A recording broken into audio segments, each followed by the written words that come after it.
Matteuksen evankeliumin luvussa 16 sanotaan näin. Tästä lähtien Jeesus alkoi puhua opetuslapsilleen, että hänen oli mentävä Jerusalemiin ja kärsittävä paljon kansanvanhimpien, ylipappien ja lainopettajien käsissä. Hänet surmattaisiin, mutta 3. päivänä hän nousisi kuolleista. Pietari veti hänet erilleen ja alkoi nuhdella häntä. Jumala varjelkoon, sitä ei saa tapahtua sinulle, Herra.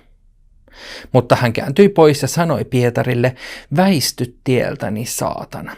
Sinä tahdot saada minut lankeamaan. Sinun ajatuksesi eivät ole Jumalasta, vaan ihmisestä. Aikamoinen tilanne tämäkin on ollut Jeesukselle. Tuossa juuri ennen tätä kohtaa jakeessa 16 Pietarille viimein käy selväksi, kuka tämä todella on, ja toteaa Jeesukselle, sinä olet Messias, elävän Jumalan poika. Ja nyt hän sitten haluaa estää Jeesusta kulkemasta ristille ja toteuttamasta tätä Messiaan tehtävää. Ensin palaset loksahtaa kohdalleen, mutta sen jälkeen ne on melkoisesti taas levällään. Se ei nimittäin varmaan ihan kovin hyvä, jos Jeesuksen seuraajat tietää ja tunnistaa, kuka hän on, mutta kieltäytyy hyväksymästä sitä, mitä hän aikoo tehdä. Juutalaiset on tuona hetkenä pitkään jo odottaneet Messiasta, vapahtajaa, saapuvaksi, jotta he pelastuisivat ja pääsisivät kärsimyksistään. Ja Jeesus Messiaana tuli juuri siksi. Hän kärsisi, kuolisi ja lopulta ylösnousisi, jotta meidän ei tarvitsisi kärsiä. Me saataisiin pelastua ja olla Jumalan lapsia. Ja Jeesuksella oli tämä suunnitelma selkeästi ainakin jonkinasteisesti tiedossaan. Hänen tuli kulkea kohti kärsimystä ja kuolemaa.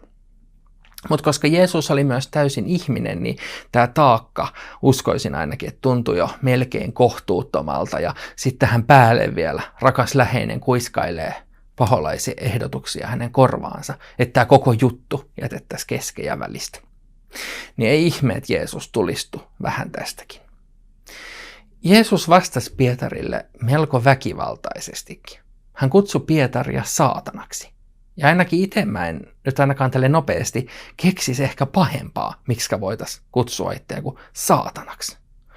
Ja joka kerta kun mä luen tämän tekstin, niin mä en voi olla näkemättä ja tuntematta sitä Pietarin ja ehkä niiden kaikkien muidenkin järkyttyneitä kasvoja.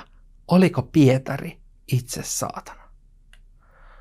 Ja pitikö Jeesuksen olla noin äärimmäinen? Menikö hän tässä vähän liian pitkälle? Mitä mä itse mietin, että miksi Jeesus oli noin raju sanoissaan, niin syy voi olla se, että hän rakasti Pietaria ja hän rakastaa meitä kaikkia niin paljon. Ja siinä näkyy se jumalallinen puoli Jeesuksesta, joka oli siis samanaikaisesti täysin ihminen ja täysin Jumala. Ja hän ei anna minkään, edes rakkaan opetuslapsen, olla tiellään, kun hän pelastaa ihmiset. Ja se on se lopullinen syy, miksi ylipäätään Jumala tuli ihmiseksi ja Jeesus oli täällä. Ja tämä sama toimii ihan nykypäivänä. Jeesus ei halua, hän ei anna minkään tulla sun ja hänen rakkautensa väliin. Oltiin me kuinka tyhmiä tahansa. Vaikka me ajateltaisiin itsekkäästi ja yritettäisiin muuttaa Jumalan suunnitelmaa. Vaikka meillä olisi päässä kuinka ajatus, että hei, tälleen on oikein tehdä, joo, ja silti me tehdään toisella tavalla väärin. Niin mikään ei tule Jumalan rakkauden eteen. Jumala haluaa, että kaikki ihmiset pelastuu, ja kerran joskus taivaassa me saadaan viettää Jeesuksen kanssa aikaa pois näistä meidän maallisista tuskista ja kärsimyksistä. Ihan niin paljon hän oikeasti rakastaa meitä.